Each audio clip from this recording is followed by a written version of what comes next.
Yeah.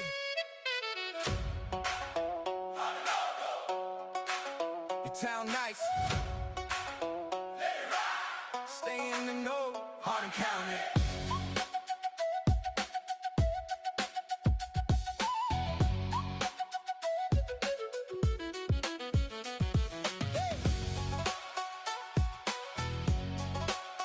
Oh, yeah, yeah, yeah.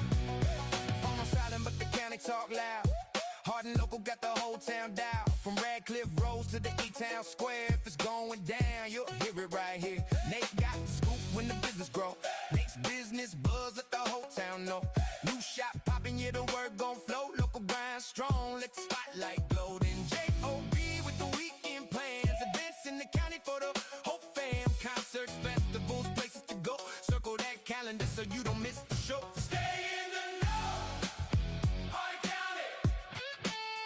Hardin local. Let it ride. Head bopping local tonight. Hardin County on a vibe from the news to the food to the city lights. Stay in the know. Hardin County.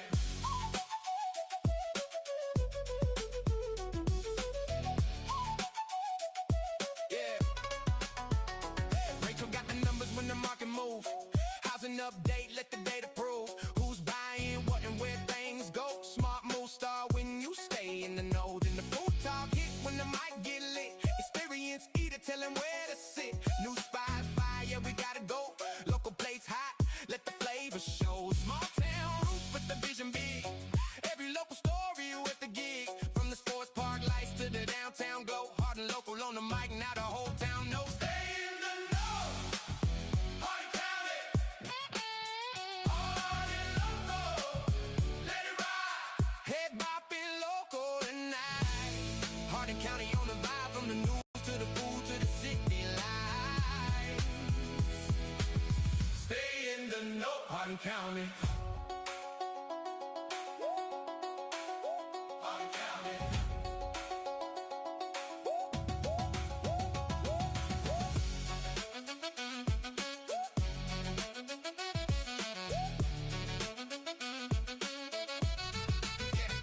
Feel on the vision since day one go. Built it from nothing, now the whole town know. Found it with the plan and the mic in hand. Hard and local roots all across the land. Sky on the co-host with the guns out flex. Sleeveless every season, what you gonna expect? Keep it real, keep it loud, keep it people fed. If the shirt got sleeves, then it's left on red. From the mic to the street, from the town to the show. Hard and local on the beat. Yeah, the whole county knows. Real stories, real folks. Every voice in the flow. Hardin County stand up. Stay in the know. Hardin County. Hardin local. Let it ride. Head bopping local tonight. Ooh, let us ride. Hardin County.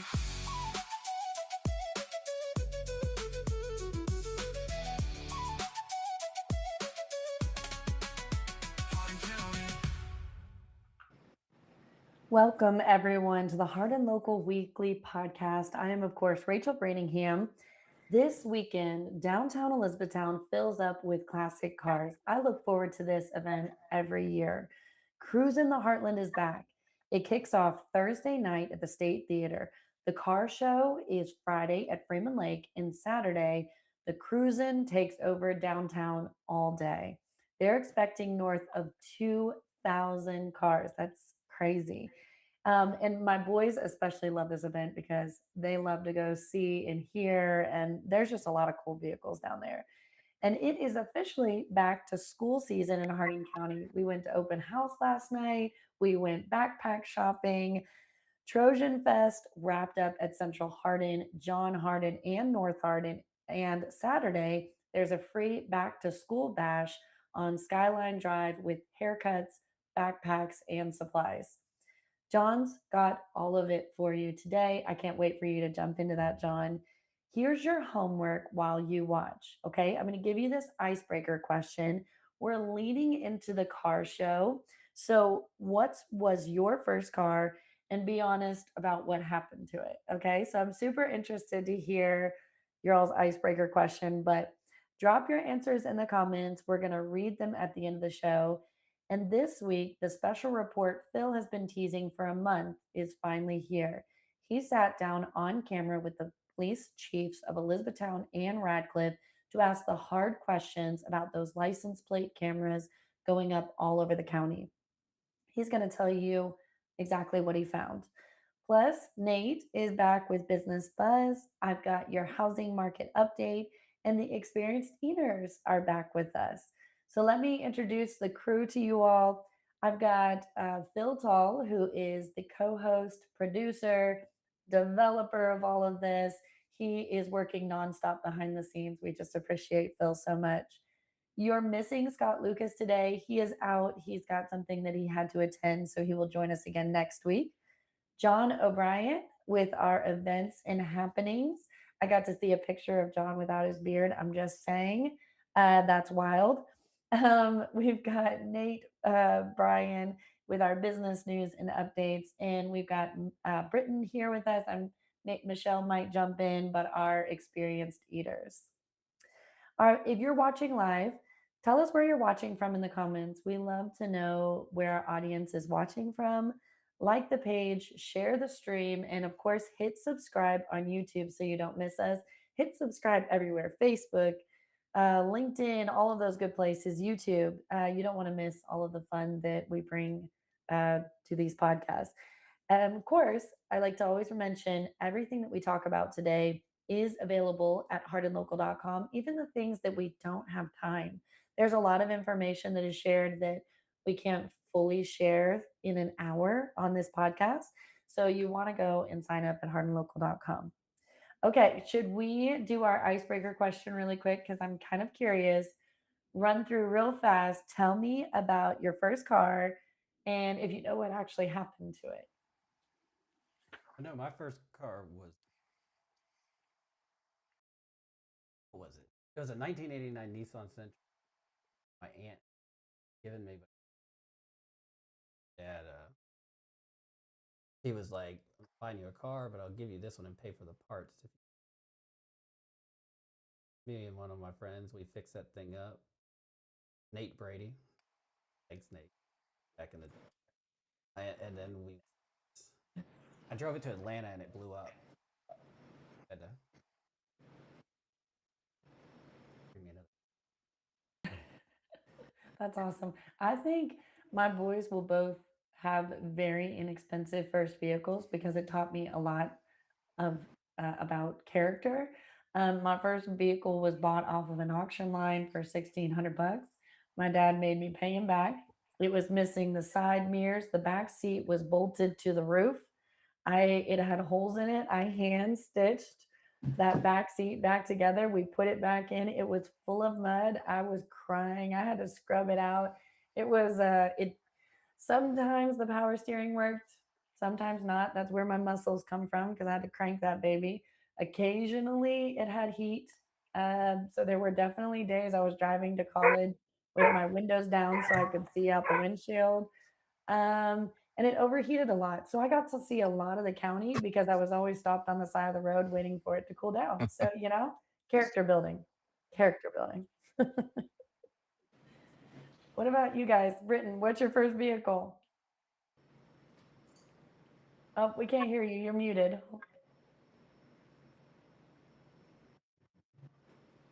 Britton, Britton, we can't hear you. Oh, there you go. There There we we go. I go. had myself muted. There we go. So my mom picked out my vehicle for me, and so she had actually bought herself something pretty new that she didn't like. So I got her hand me down, which was a great leverage to keep me working at a restaurant, so that I had to keep making the payment. So it was way more than any kid should have had, but that was her way of making sure she kept me out of trouble. So if you have a really nice car, but you have to work all the time, or you're playing sports, then you go with it. But my first car was a 1994 Ford Explorer, and it was pretty nice. I actually had a factory CD player, so but I didn't get to use it for anything because I drove it from home to the restaurant to school and then back home. That was about it. You were limited. I love it. John, what were you driving? All right. So I was driving in style, but it was style in 1984. It was a 1984 Caprice Classic. Oh, Sweet ride, but it was older than anybody else had at school. But everybody else, like newer cars, had those crank windows. I had that automatic up and down. oh, you Uh, fancy. oh yeah, it was nice, and we could sit tons of people in there when we go places. That's awesome. The worst thing though is where it's at. I was on a trip to Nashville, see Dave Matthews Band down there in Nashville. I forget what year it was. I think it was probably oh early mid 2000s, and I parked my car at my sister's apartment complex for the weekend while I was down there. She drove me around. She lived down there, and I went downstairs on Sunday to go home, and my car's not there. Oh, So I thought she might have moved it. I was like, hey, I went upstairs. You moved my car? No, no, no. It was stolen and then stripped and burned like 5 miles down the road. So yeah, that that is that such car's a gone. bummer. That's such a bummer. Well, Nate, what were you driving? A Ford Escort in high school at Central Hardin. I totaled it in one of the last wrecks at that Ring Road 62 intersection before they put in a light, because back then there was no light. And I hit somebody that was supposed to be in a turning lane, and they decided to change lanes and floor it. And I walked away from that without a scratch. But yeah, it's a good little car. It was my mom's old car. I almost totaled that Ford Taurus right there because my brakes went out and I flew straight through that intersection. God's angels, because nobody touched me. I just soared straight through. It was wild. My dad was like, "You'll figure it out. It'll be okay." There, All there, there's something to be said about driving a vehicle and the brakes going out or the master cylinder just going away. oh, you And just free floating at that and point. you're like, yeah, you go and you push you push the brake pedal down and it goes all the way to the floor with no resistance. If you haven't ever had that happen, you're lucky. But you find out how quick of a thinker you are when that happens. Yes, you do. Yes, you do. I just remember I just went blank. I'm like, what do I do now? 17 years old, and here I just go down this hill and just cruise. It was God. All right, guys. Well, tell us. We want to know what your first vehicle is and where is it now? So, whoever has my Taurus, we sold it. I haven't seen it in years. If you have a Ford Taurus with hand stitching in the back seat, that's mine. John, you're going to jump into our events with us. It's coming. It is coming. We got to Somebody get told his me I was jingle. really quiet on YouTube. Heather Cruz, am I still? Can you hear me? Can you hear me good? Let me You I can know. sound hear better you than you did better. earlier. Yeah, I can Okay. hear you better now. You were quiet earlier. Okay. Great. Well, let's get your jingle going. J-O-B, where you gotta be. Events all week in Hardin County. J-O-B, where you gotta be. Come on, turn it up, tune it, Hardin County. All right, we do have a busy week and weekend, kind of like Rachel was talking about. Cruising is happening this week. Starting off with the Thursday kickoff, American Graffiti, a great old car movie, kind of sets the mood for all the cars that are going to be down here on Saturday and a car show on Friday. So if you like a good movie, come on down. It's $5. Get you a fountain drink and a popcorn as well. So can't beat that. 6 p.m. Come on down Thursday. Friday, they got the car show out at Freeman Lake. There's cash prizes, awards, music, food, vendors, free fun activities for the kids. Kids always seem to love looking at old cars, and especially like old cars that like they can't understand and don't know why they have things like they have, like door handles and things like that. These days, those cars don't even have good door handles. So it's fun to see those old cars and kind of the different things they do. And then down here, the cruising, they block off the streets. That's right. So if you park down here Saturday night or Friday night, guess what? you're not going to get out if you get an Uber or a ride home. You make sure you get your car out of the downtown area because they'll be blocking things off, and you won't be able to get your car out or in. But parking is available all around, and walk up, check out all the cool cars that are going to be down here. Which one is your favorite car, Phil? You ever have like a favorite old car? Yeah, I always watch the Gone in 60 Seconds. You know, Okay, yeah, Shelby Mustang. Eleanor. Eleanor. Always been. Yeah. Did you ever watch the original Gone in 60 Seconds? There's an It has like a 42-minute like car chase scene. Like it's the longest like car chase scene. Yeah, that was a remake that they did with Nicolas Cage. I don't think I've seen the The original. original is sweet. Oh yeah, you got to check that one out. It's pretty cool. Like that car chase scene rivals the Blues Brothers car chase scene, which I think is the best car chase scene of any movie ever. But that's not a bad one either, Yeah. for sure. What about Let's yours? see. We also have back to What's yours? school. Favorite. My favorite car. So I had an '89 Ford Bronco, and I loved it. Ended up bad story about that one too. I was driving to work. I worked at Hardin down here downtown. And I was going around the square, and somebody had loosened the lug nuts on one of my wheels, but I had locks, so they couldn't get them off, and the tire fell off. Ended up flipping down in front of at that time it was the new courthouse.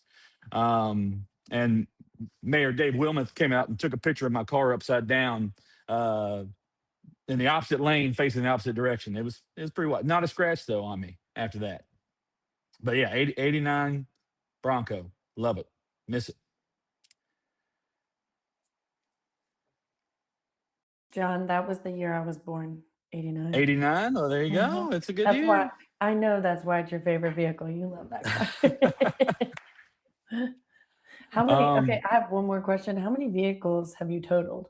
Because now we so got I two. so no, I didn't total that first vehicle. That was stolen, Oh, stripped for that's parts, true. and burned. That wasn't That's true. me. Second one, again, what do you do with somebody that tries to steal your lug nuts and your tire falls off? I mean, I walked away without a scratch. I think that's an amazing feat. It is amazing. Um, I did have my bowling ball. I could see it flying up behind me and back down while I was flipping. That wasn't a fun time. But That's again, not a scary. scratch. I was hanging upside down in my seatbelt, and I just unbuckled and kind of crawled out the window. Oh my Um, it goodness. was not a fun morning, and I had to call my dad and "Hey, come downtown. I'm all right." Because the first time he came around the square, he saw three tires up in the air from my Bronco, so he knew something was wrong. But I let him know I was all right before he came downtown. Oh, I bet he was worried. So vehicles totaled just one, but again, that was not my fault. That was someone trying to steal my tires and my wheels. Okay, fair, fair. How about I you? How also many have have you one. totaled? Oh, we got One. one? Yeah. Okay. So we're even, 1-1. What about everybody else? Anybody else have any totaled vehicles? Uh, That the I had another Explorer after the '94 because my mom had this thing is she'd buy a car and for tax purposes through a business, and then if she didn't like it or if it wasn't as good as what she had, then she would just go back to driving what she had, and it got handed off to somebody. So like eventually the car that she gave me that she didn't like in the beginning, my first car she ended up with, that's what she drove for, I mean, years and years and years. But I had a '97 Explorer, and I was driving, and I'd taken my great grandfather who's in a nursing home. I'd taken him out for a drive through the country before I had to be at the restaurant to work that evening.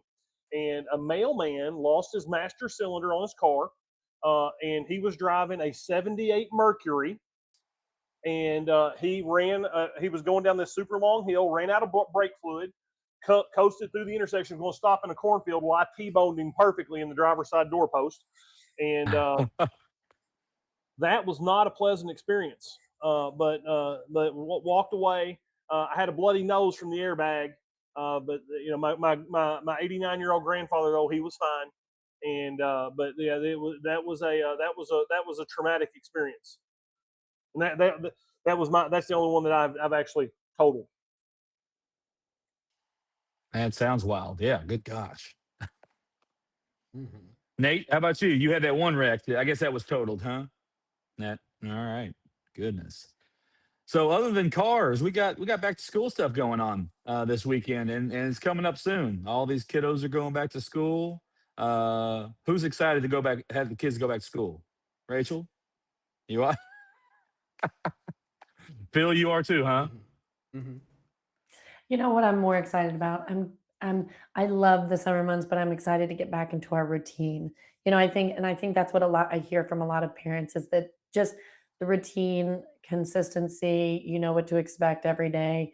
When you're trying to juggle a career and kiddos are out and then you want to spend time with them. And anyway, so I think I always look forward to the end of summer for the one reason of just we get back into our routines. I'm gonna be back at the gym consistently Monday through Friday, so it's not about the kids being back to school that is super exciting. It's just, we get back into our The routine is good. I think, like I said, and especially in the summer, when you get out of a routine, it's like, oh, think they're missing out on something when they're really not. I mean, there's so much time for everything.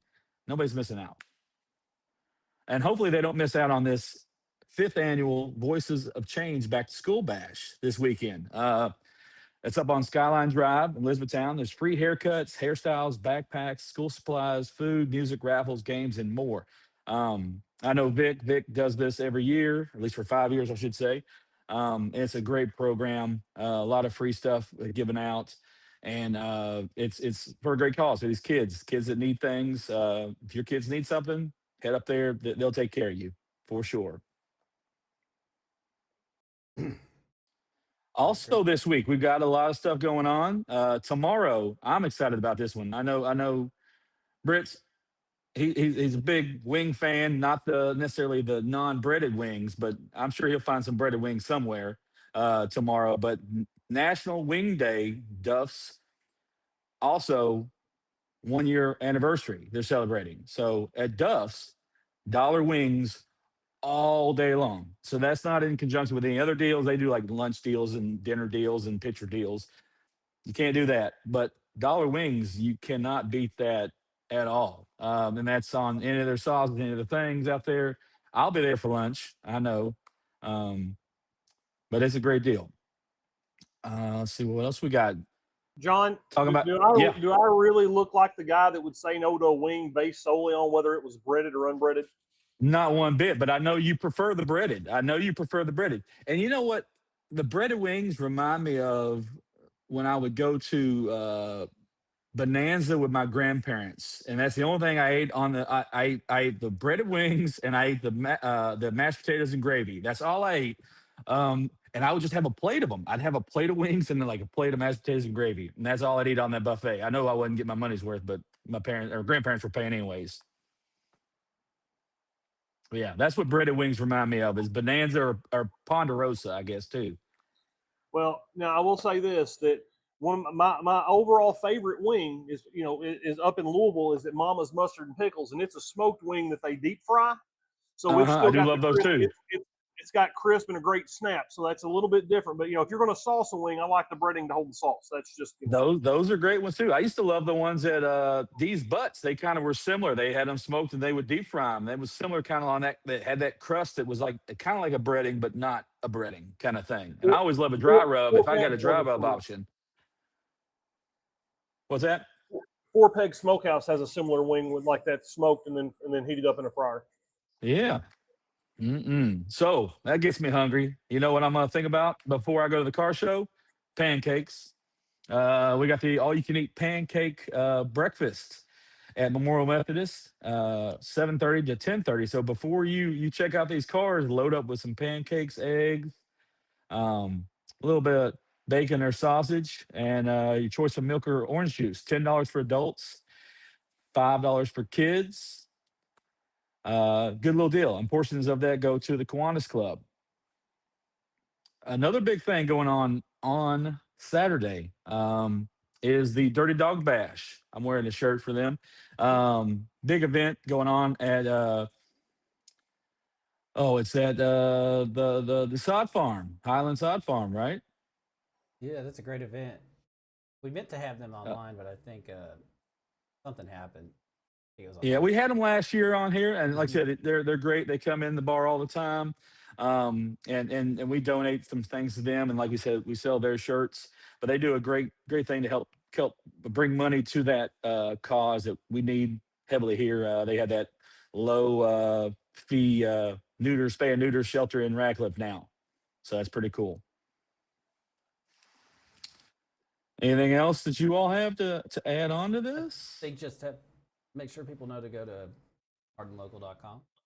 That's it, because This I dash can't I week. can't talk about it all, and I get talking about wings at Ponderosa and Bonanza, and Mhm. just yeah, go to the website because that's where all the good stuff's at. That's where we keep the I'm full just going to talk about calendar. food with Britt, and we'll just have our own show and just talk about food all the time. Hey, play you out, John. J-O-B, where you gotta be. Events all week in Hardin County. J-O-B, where you gotta be. Come on, turn it up, tune it, Hardin County. I am certainly excited to be down at Cruise in the Heartland this weekend. It really is like a gathering spot. I see, the cars are so fun, but it's also a really cool place just to run into people you haven't seen in a long time. So thank you, John. All right, Phil, we are going to jump into a special report in regards to the cameras that are popping up all over the Yes. area. And I know this is something you've done a lot of I think research on. I have, but before we get started on it, I was thinking that's for let Nate. He doesn't know. That's perfect. And Phil, you're still really quiet. So if you can Am figure I? out your volume before we come back to you. Okay. So yeah. All right. Well, let's play Nate's jingle. Nate, you ready to do business buzz? Let's Let's do do it. this. If business is buzzing in town, Nate already knows it's Nate's Business Buzz. Yeah, Nate's Business Buzz.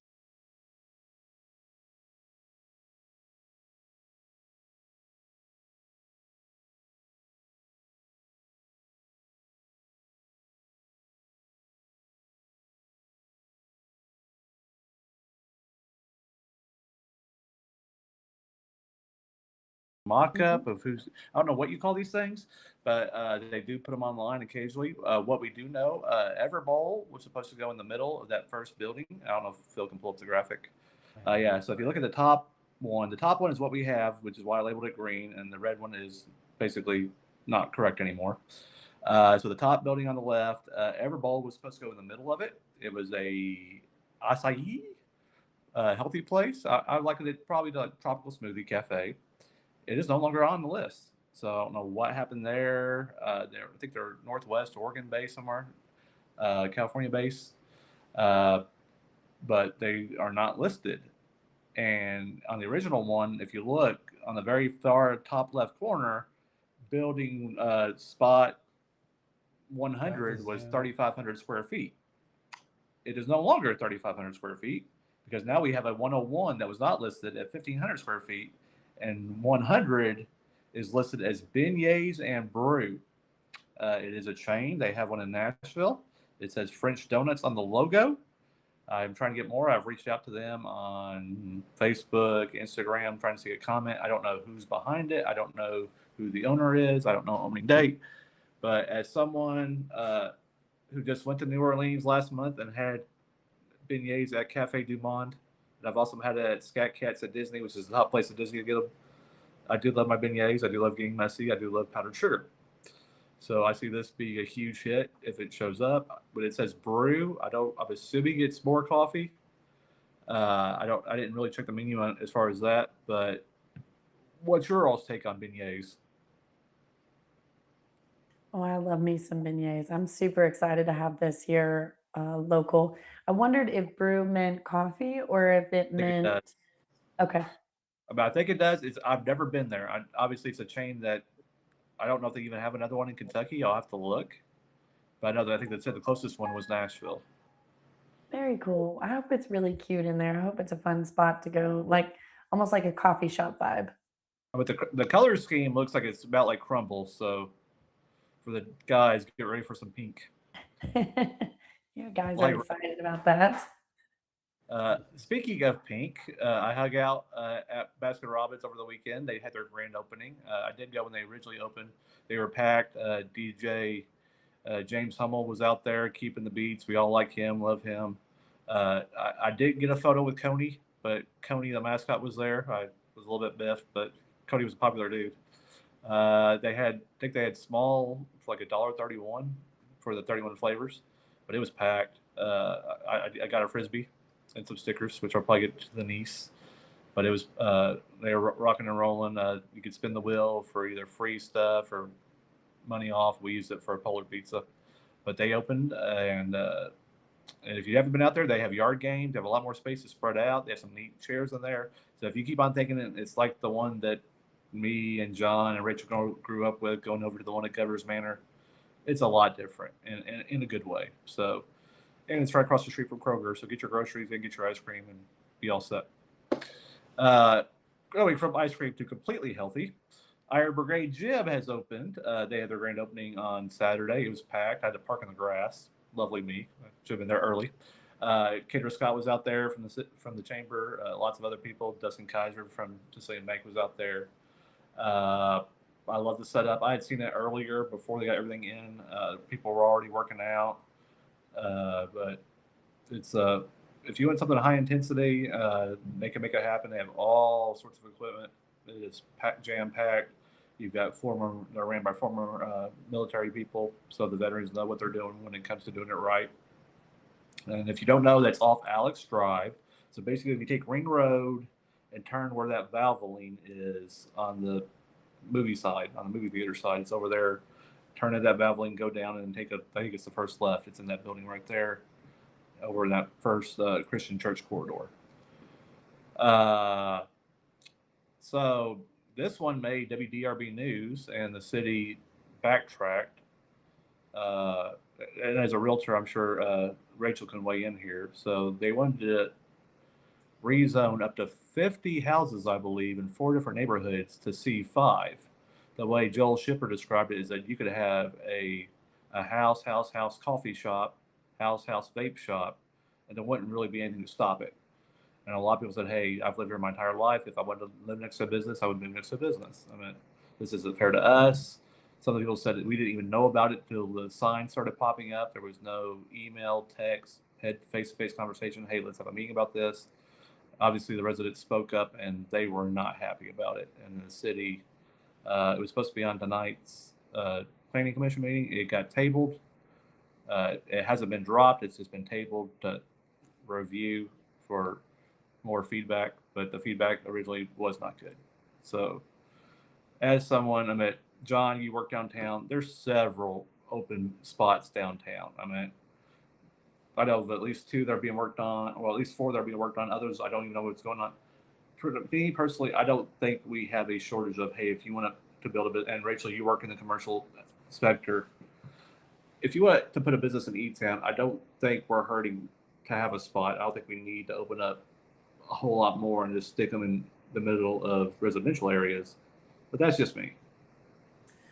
Yeah, I think it was certainly a surprising move. I think, from people who live down in that area that I, work with or support, will be supporting in selling at some point.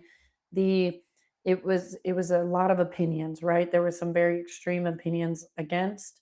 There was, some of the people that I've spoken with have been very neutral in their opinion of it all. Um, I think the passion kind of comes from wanting to protect that downtown feel, which has a lot of residents still in it, versus it really moving to more of a commercial district. And so I see that, I was interested in attending this evening because I was curious as to the point in getting more information myself, because it certainly seemed like it came as a surprise. And I think it's a big area that like is in that footprint because again, there's certain spots that yes, it's very residential. Some aren't as residential, I think, and that's more the ones that were against it are the ones that are kind of up there behind Flywheel. Uh, and I know that the city's got their master plan that they're shifting a lot of stuff down that way. From the city hall is going to be shifting down that way at some point in the future, and that may be part of that as well. just kind of move that along. And the last one, I found out about this just today, a couple hours before we went on air. Wawa, the grand opening was tomorrow. I was excited. I wanted my Wawa sub, and I wanted to get some content. The grand opening will not be happening tomorrow morning. I have confirmation on that. If you go to Wawa's grand opening, official grand opening, it is not listed anymore. It's not even listed as postponed. They have completely removed it. Nothing was officially said by Wawa. I've reached out to local leadership. I've reached out to national for comment. I can say I can confirm that there was a gas spill last week. And if you've driven by Wawa in the last few days, Lewis Emergency Services has still been on site. I have pictures of it. Lots of people show me pictures and post about it. This is all true. They just will not comment about what happened. It has nothing to do with the roundabout, because obviously this was announced way before the roundabout was even set to be done, because the roundabout was set to be done until August. So they have not given official confirmation of why it was postponed or when it will be happening. But do not go out there tomorrow morning. Please do not overload them, because they are not having the grand opening yet. You expected prizes and stuff and the ceremony, and that's not happening tomorrow. But I'm sure they will have one. But obviously, some things got to get in order first. Awesome. Well, thank you, Nate. I am very excited about some of these things. I definitely want to. I didn't make it to any of the grand openings, but I certainly am going to take the boys to Baskin Robbins, and so thank you very much for all of that information. All right, are we going to Business is jingle? buzzing in town. It already knows it's Nate's Business Buzz. Yeah, Nate's Business Buzz. I think Nate's might be my favorite jingle. Just FYI, not to hurt everybody's feelings, but that end is so Nate. I'm just saying. Yeah. All right. Well, Phil, you ready? We're ready to jump back in with you. I think this is people have been waiting for this information, and I've seen some stuff on social media about this. So I'm really excited, especially that you're bringing some factual conversations with actually interviews with um, two public figures in the police world. So why don't we let you take it away? Yes. First off, can you guys hear me good, or am I still quiet? It's still really quiet, Phil. Let's see if we can up a little bit. Okay, is that better, or am I still quiet? Still quiet. Let's, before we start on this, because I don't want to get messed to, or a different. We'll just switch to my AirPods. It'll probably be loud. Alrighty. Is that better, everybody? Is that louder? All right, I'll work on that microphone and figure out what's the matter with it. All right, let's get started. Let me pull up my notes here. All right. So the article's not out yet. I'm still waiting on a couple people to get back and just clarify that I didn't misquote or anything. So as soon as the article's all 100%, it'll go out. But we're going to go ahead and talk about it today, and just will be out in the next. So the article opens, if you drove into Elizabethtown today, there's a very good chance a camera photographer or took your picture, your license plate. Not because you did anything wrong, because you drove by it. What they are, plainly, automated license plate readers made by Flock Safety, not traffic cameras. They write no tickets, and they don't have facial recognition. They capture the plate plus make, model, color, and details like a dent or a bumper sticker. The count, there's around 67 cameras on Hardin County roads right now, with more being approved. EPD has around 40. Radcliffe has about 17, going on 23, and the sheriff's office has around 10, but I think most. So what I did, my first draft leaned on stories from other places. So I went and asked the people watching the camera. On July 23rd, almost an hour on camera at EPD headquarters with Chief Jeremy Thompson and Lieutenant Alex Ruiz of EPD. And we also had Chief Jeffrey Cross from Radcliffe. Drove all the way down to just sit without me even asking, which I was thrilled about, because I was trying to get in with him too. And he just they did that without me even asking. So it was pretty good. So they answered all these different questions as well. The sheriff's office answered in writing, signed letter from Sheriff John Ward, plus its actual written policy. So what these cameras have done here, I think that there's a couple really cool things that happened. Like back in September of 2023, weeks after those first cameras had gone live, a car was stolen in E-Town with a 7-month girl in the back seat. Found with a child, and then they found this child safe in under an hour. And Chief Thompson said, "There's no price tag. What's more important, putting somebody in jail or reuniting a kidnapped child with their mother?" And I have a little from our interview.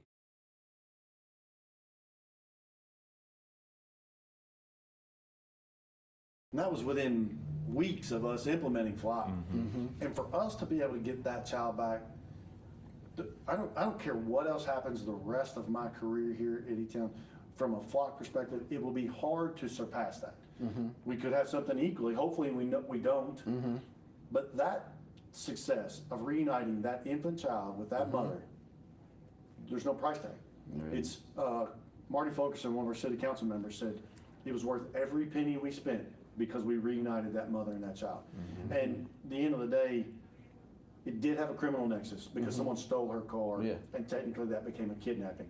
But at the end of the day, we didn't end up charging anybody. So you think, well, how's that the biggest success story? You didn't even charge anybody for stealing that car or taking that child. Because it's not always about putting somebody in jail. That is a part of it. It helps us do that. But what's more important, putting somebody in jail or reuniting a kidnapped child with their mother or their family? And to me, there's no greater success story than we can tout than that. But we have. But anyway, that was the end of that clip. And, I just think it's really cool to see our leaders talk about that sort of thing. And recently in Radcliffe, Chief Cross had shared with me that a woman with dementia went missing in her car. And because of some of their partnerships with other police, they were able to locate her with Flock camera in Atlanta. And her family learned she was safe. So those are a couple little stories that we, and the article has a lot more because I'm trying to give both sides. And just so you know, I framed this article as a local piece. So it is not written from a national perspective on Flock. I'm writing from a local perspective. I think there's plenty of articles out there from Flock does have some issues, but that's not what we're talking about. The honest other side. Everything I told you is true. So is this part. So there's a bunch of different things, and when you read the article, you'll see there's stories of other people abusing the system, the Flock system, using it to maybe figure out where their exes or things like that aren't appropriate. In Louisville, a Metro detective shared his login, and it was misused 27 times before anyone caught it. A Kansas police chief ran his ex-girlfriend's plate 164 times and lost his certification. 5 Georgia officers were arrested and fired just this month, caught by an internal audit. So, those are some different things. Also, there's some problems with the cameras misreading the plates, which they, here in the state of Kentucky, they already have, they have to go double check that plate. Just because the system says it's a hit, they still have to go look at it with their eyes and double check. So, but there have been incidents of people in other areas that aren't as blessed with good law enforcement in their area that have had, up to 27 innocent motorists stopped and detained over misreads over the past few. So those are just some of the sides that are on the downside. So I kind of want to talk about what our agencies said, which when I talk about our agencies, I'm talking about EPD, Radcliffe, and Hardin County Sheriff. And also just to talk a little bit more about retention and how long they keep that data for. Kentucky's brand new law, House Bill 58, effective July 15th, lets agency keep plate data for 90 days. All 3 local agencies chose to stay at 30 days and not go up to the 90. Thompson said, "For us, the 30 days was working very well, so we're just going to leave it at that. Data that no longer exists cannot be misused. Nobody would have blinked if they had quietly tripled their window the day the law allowed it. They didn't. I'm proud of our area for that one." All right. Let's see. We also checked with, how these officers are able to log in. They each have their own individual login. They have to use a real case number and a specific offense from the defined list. Thompson's like, vague information will not allow you to make an entry in our system. And also, stops, a camera alert by itself does not justify a traffic stop. The officer has to visually confirm the actual plate first. That's both local policy and new state law. And audits. And the article covers audits a lot because I think audit is how you keep everybody honest. EPD audits their audit logs monthly. Radcliffe every 30 days. Hardin County Sheriff every 90 days. None of them publish those audit results yet, but that's on my ask list. And I just told them I'd keep asking for updates on that because I think it's just there's a lot that goes into being able to do an audit report that you push out publicly. And some of our agencies just don't have a ton of staff, to be able to do that sort of thing, or it hasn't been set up yet. But the audit logs are kept, and when I say audit logs, I'm talking about every time the flock database is queried, there's a record of who queried it, what they queried it for, and it's saved from 130 days. But they still didn't have like a time for how long it is, so we're just kind of waiting on figure that out as well. So there was also a moment, and I want to frame this as, I bet you they didn't have much fun, both Chief Thompson and Cross and the sheriff answering some of these questions because they weren't very nice questions. But I trying to be respectful, and so I just asked him, "What stops mass tracking?" His answer was, "We're not tracking you, Phil.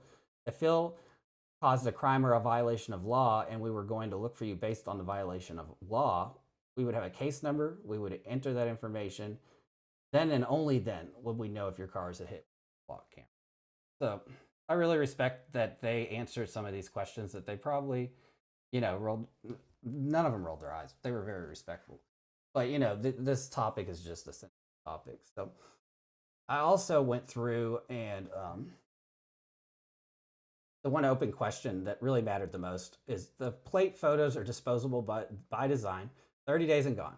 The audit logs, the record of who searched, when, where, and why, the accountability layer, and nobody has decided for how long those logs have to be kept. The new law is silent, and no local agency has classified them yet, according to what I've been told. So every abuse case that's in my article at the beginning, once you read it, and the ones I went over, all of them were caught because a log that survived long enough for somebody to. So my position on the record is put them in the longest retention class available. Storage is cheap, trust is not. Thompson wrapped up the interview with, if the message from law enforcement was to be uncooperative, submersive, and it's not. We're not trying to spy on you. We wouldn't be talking to you if that was the case. And Cross actually said this, which I really liked. He said, "We want to be held accountable." That's what Cross had said. And I think sometimes with all the bad things going on out in the world and with things that have happened over the past several years, sometimes you can really not, think the police are out to get you. But that's not the case around here with these flock cameras from what I've read and discussed.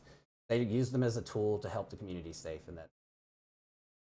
But there are concerns out there. You've read them. We know what they are. And so we just thought we'd start the conversation. So if you want to read this article when it comes out, go to hardinlocal.com and go ahead and sign up for a free account. That way, when we do publish it, you'll get an email. You'll be able to read it. And like I said, I tried to be fair and do both sides. I think I did a pretty decent job. But if you have any comments, suggestions, or you just want to have more of the conversation when this article gets out, we will provide a place for you to do that. I do think it's kind of making its rounds. I do think it's healthy for the community to have a conversation about it. But anyway, that's about all I got for now for you guys. You guys got any questions, host? Phil, I'm really excited for this article to come out, and I just want to say thank you for the time that you've invested in bringing this information. It's certainly. Oh, yep. Now go for it. I can hear you. Okay. I was just going to say thank you for taking the time to make sure that the information that you share is correct, and giving a voice to the different people involved. I think this is it's a very interesting topic, one that I think has people of all different opinions, very strong opinions. So I'm excited to read your full official article and hear from all of these different parties that you've mentioned. Well, thanks. And we'll also have that article when it does go up, there's video clips too. So it'll have some writing, it'll be a clip, and I have the whole hour interview too, which once everything is edited, I will put the hour up. But I just was waiting on a couple more things, making sure from the EPD and Radcliffe Police that I didn't misquote or anything. As soon as they give me an okay on that, then it'll. Awesome. I appreciate you taking the time to do that. All right. Were we jumping into the housing market update?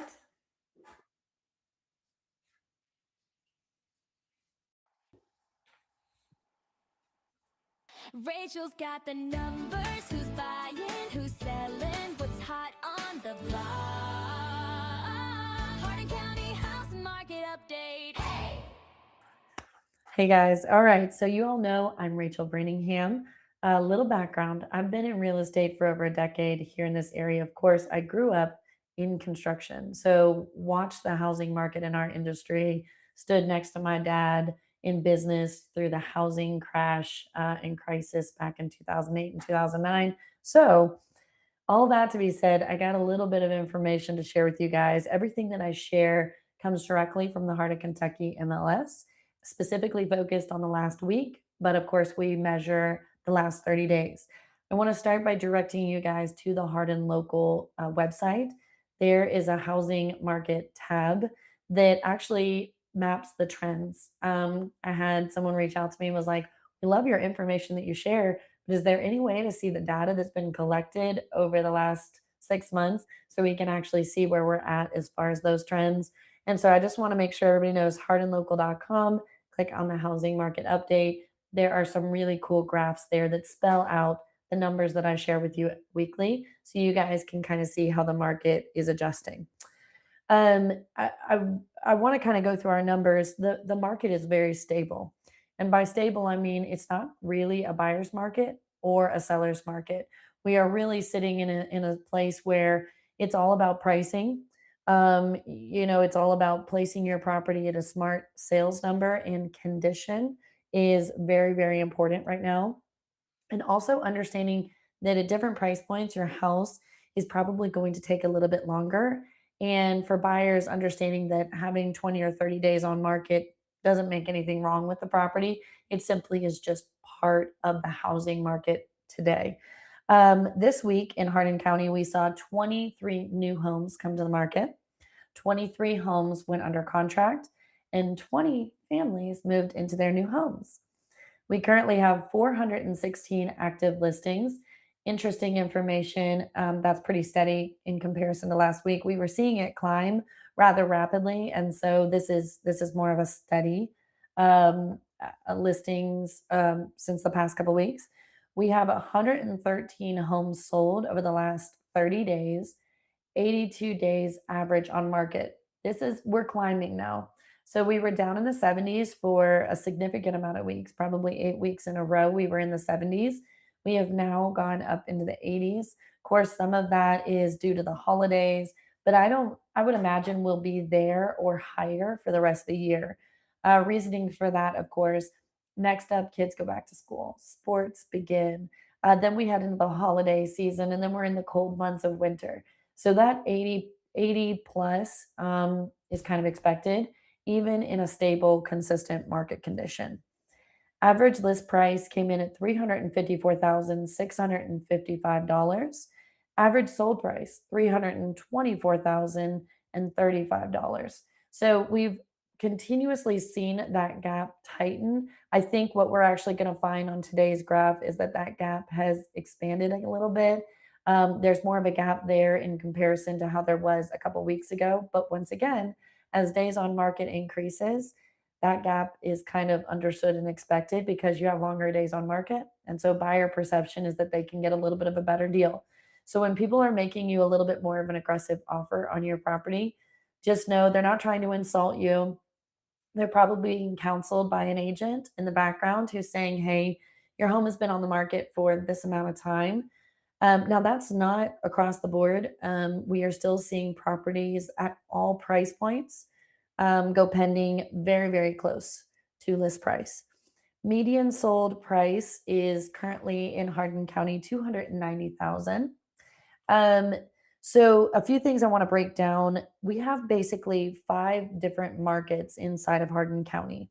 And I'd like to run through these because depending on the price that you are buying and selling in, your experience is going to be impacted by these numbers. Okay. So under 250,000, which is underneath that median sale price in Hardin County, there are 93 active listings, 42 homes sold in the last 30 days, and that puts you at 2.2 months of inventory. So just know that is a seller's market. Okay. They're going to probably get close to full price. You may or may not get repairs, closing costs, those kinds of things. So just know if you're entering the market at that price point, that is a seller's market currently. Between 250 and 400,000, we have 204 active listings as of today. 50 homes sold in the last 30 days, putting us at 4.1 months of inventory. 4.1 months of inventory puts us in a buyer leaning market. Okay. So buyers are going to have more power in that market.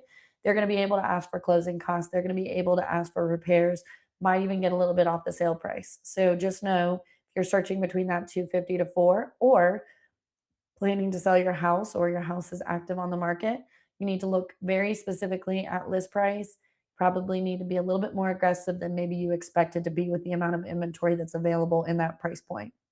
Between 400 and 600,000, we have 92 active listings on the market, only 12 homes sold in the last 30 days, putting us at a lot of inventory, 7.7 months of inventory. This is dramatically a buyer's market, okay? So if you are marketing a property between 4 and 600,000, just know you're going to have to be very favorable for buyers. You're going to have to adjust your sales price, probably offer rate buy downs, offer closing cost support, etc., because there's just not a lot of inventory moving in that category. Between 6 and 800,000, we have 16 active listings, 7 homes sold. So actually, it's weird because that lower price point slow moving, but then between 6 and 800, we've only got 2.3 months of inventory available on the market. So once again, back to a seller's market. Luxury market, that's anything over 800,000, 13 active listings, 3 homes sold in the last 30 days, putting us at a very balanced market. It's actually not a buyer or a seller market. So very, very balanced there, which is surprising because of course, you're getting into your 1 million plus in that category, and so the expectation is typically that those homes are taking longer to sell. However, some of these this time of year we're seeing some of that shift. We're actually seeing some of those more expensive homes move. So, and there's very little inventory in that price range. So if you are considering selling and you want to give it a shot, it doesn't hurt to put your house on the market, test the market condition, and, with the 4.3 months of inventory, you probably have a good shot at getting it sold at this point. All right, guys, value, of course, is winning. So you want to make very sure that the property, before even listing, it stands out from its peers. What I'm coaching my agents on right now is you, of course, look at sold properties because that's what appraisers use to evaluate a value of a property. So you want to look at 6 months and about a 10-mile radius to determine value for an appraiser. And you want to compare it as close as possible, apples to apples. But the most important thing to me right now, with the amount of inventory that we have available, is to analyze your competition, right? You want to look at the active homes in your price point, in your area, in your neighborhood to kind of determine how you need to stand out from the rest because there's just a lot of inventory sitting. So ask your agent, are you guys looking at active inventory? And then, of course, I always like to take a glance at what's pending because those are the sellers who have actually successfully turned the page and are headed to the closing table. So that's a great way to analyze your listing strategy. To kind of wrap this up, I think it's about positioning right now for both buyers and sellers. I would take an analysis of as a buyer, I would take an analysis of the property prior to offering. And if it has everything you need and is in excellent condition, we're still in certain price points in a seller's market. So I would go after it and I would take that opportunity to purchase that home. However, if you're a seller And I think it's all about positioning again. I think it's about curb appeal, it's about the property condition, and most importantly, it's about your sale price. I'm going to continue watching very carefully inventory.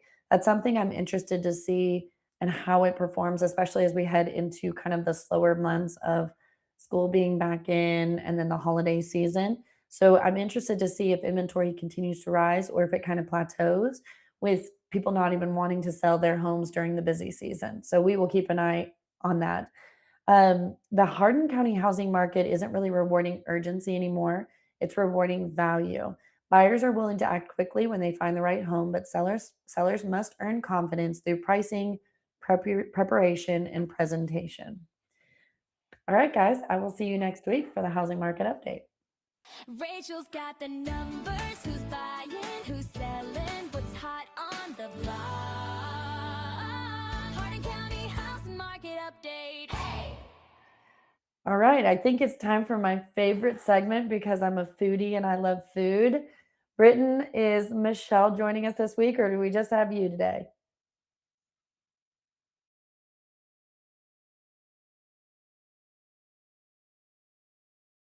Hold on, Britton. We still can't Yeah. hear you. Give us 1 second.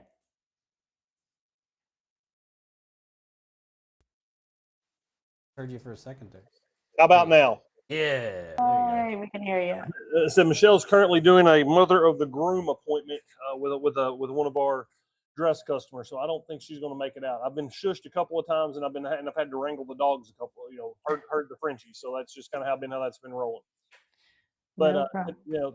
tonight the segment today was part of that we did from the other night when we went out for our anniversary. So that was actually a month ago, but don't tell anybody. So it was our anniversary dinner. But we was able to get out and had a fantastic meal at 2B Thai. Got to see Patrick. Yeah, it dropped off again. Written. Bye. There you go. I think you're back. Well, no. And working with the new system, everybody. So there's still some kinks. It's only our second week. It's not as user friendly as the old one. Not yet. Don't hear you yet. Okay, Britton. Britton, if you move your lips, I'll translate. I'm pretty sure you said, "Okay, let's do it." That's what you said, right? Oh, he's muted again. You're muted again. Oh, unmute. Maybe that's the problem. Trying to see if it'll let me in. You're muted on the control. I bet we have it now. Yes, there you go. You're good. The system. So it's so we were able to get out and see Patrick a couple. It's been, I guess, probably about a month ago that we were out, and just always a great meal to be able to go out and visit and get taken care of and get some great things going on. That's great. Are you ready to get started on this one? Let's do it. Let's do it. And like I said, we're just gonna have to pretty much watch it until I figure out how to be able to pause it. Gotta find a new plugin for this. We'll just have to watch the whole thing. And hey Phil, well, do you want to mute just play the video and I'll kind of narrate, or are we going to use my? what do you prefer? We can do it either way. It's just as easy to narrate. Okay. Well, then I'll mute the feed.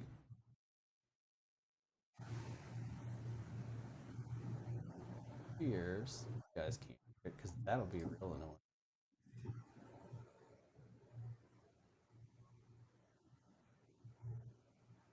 All right, I got it muted, so we'll play it, and then you can just talk over it. We can. Awesome. Right.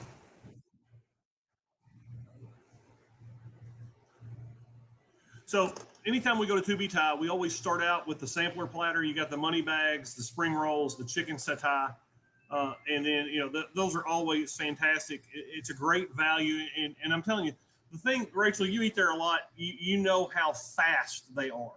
And I mean, it's like you sit down and say, "Hey, we want the appetizer sampler," and then they turn around, they bring your drinks, and then boom, there it is. And then you're like, "This is what we want for our entree." And you're halfway through the appetizer, boom, there it is. And I think that's because the Thai food's cooked at super high temperatures, and everything's just kind of flash cooked at how it comes out. But we worked through there. I think Michelle's favorite thing on this entire plate is the spring roll with this little peach sauce it's like a peach mango sauce. It's absolutely fantastic. And you can see she just tells you with her facial expression right there that was there. That was hers. And then this is pineapple fried rice. And then this is Penang curry. And Penang curry is in a coconut milk. It's got veggies. It's kind of sweet and spicy. And then the pineapple fried rice is very savory, but it's also kind of got all sweetness to it. So we like to mix them together, and it comes out. It's just fantastic. Patrick's always there. He always.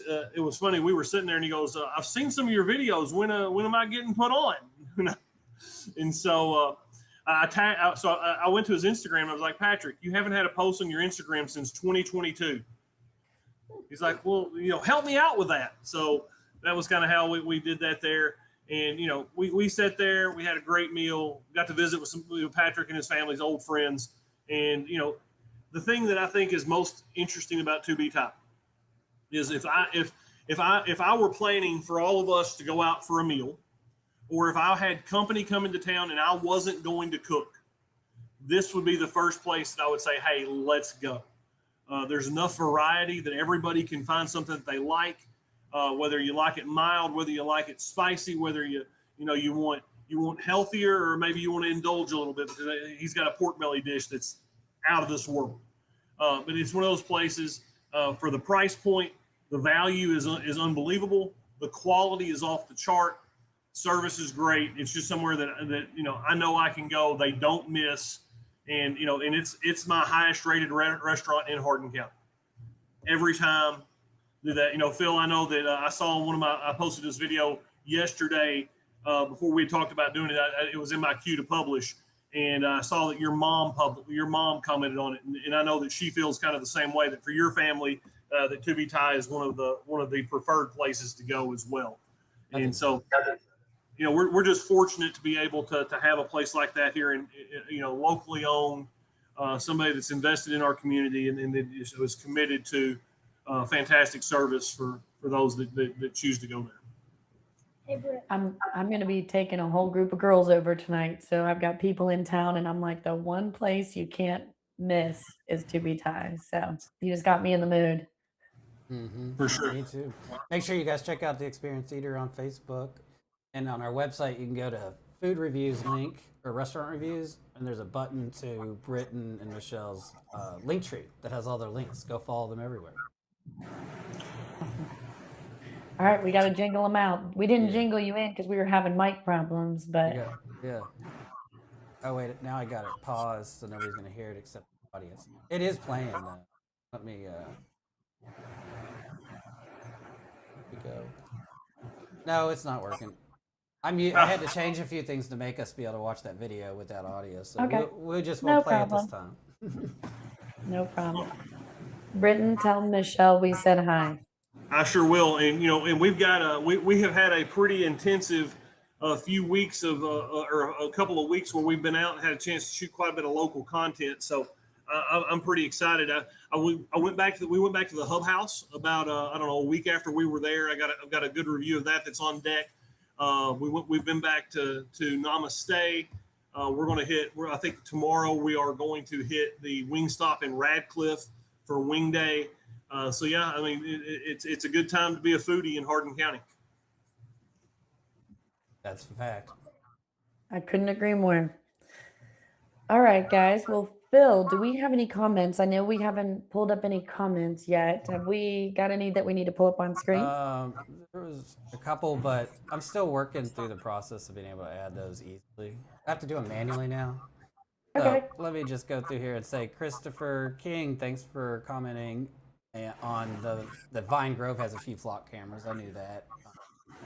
I just forgot to add it in the article, so we're just gonna pretend like I didn't know about that. But the point of the article was to get those agency leaders to just do an interview and explain to us how those systems work. I'll probably do a follow-up and talk to Vine Grove as well. Thank you for that info. We also had David say good afternoon. Thank you, David. He's watching from home on Facebook. We have a few others, and then on YouTube we had Heather. She was letting us know about my audio, and there's a few others here, but we're short on time. I have something else going on. Usually we could just sit here and go through them all, but Perfect. Well, and I just want to remind everybody White Mills Days, that's the 51st annual.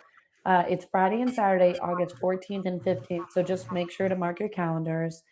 Also, we will see you downtown this weekend. I'm super excited about cruising the Heartland.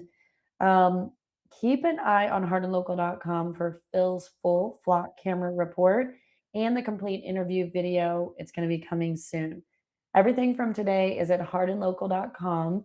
Make sure to subscribe on YouTube, Facebook, anywhere that you like to watch. We like to know where you're watching from, so make sure you subscribe. And we hope you guys have a wonderful week. We'll be right here, same time, same place next week. We can't wait to spend more time with you guys. have a great